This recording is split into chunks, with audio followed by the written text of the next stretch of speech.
quvonchingiz sababini bilsak bo'ladimi? Quvonch. Oyijon, men birinchi marta roza tutdim. Rostdan ro'za tutdingmi? Ha? Ochib yormadingmi? Ha, og'zimni ochmadim. Ke o'tir, bo'lmasa men sen duo qilib qo'yay bolam. Bismillah. Bolam, ro'za oyida kim birinchi marta ro'za tutsa, Xudo nima so'rasa berar ekan. Mani bolam katta yigit bo'lsin. Amin. Endi sen ham duo qilib qo'y. Xush kelding Ramazon, sabr oyisan. Qalblarga nur sochar mehr oyisan.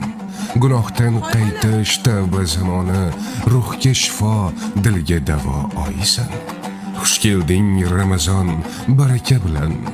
Duolar qabul bo'lar sahar bilan.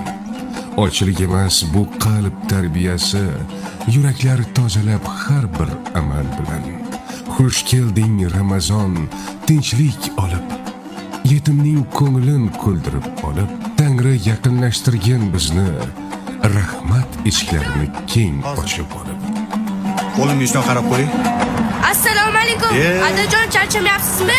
Onam aytdilarki, agar Allohdan nima so'rasang, hamma narsa beradi. Faqat roza tutsang dedilar. Albatta o'g'lim. Ilohim. Mustafa nima niyat qilgan bo'lsa, niyatlar amalga oshsin o'g'lim. Nima niyat qilganing? Qani duo qil. Xudoyimiz ham uy olaylik, bizda ham uy bo'lsin. Amin.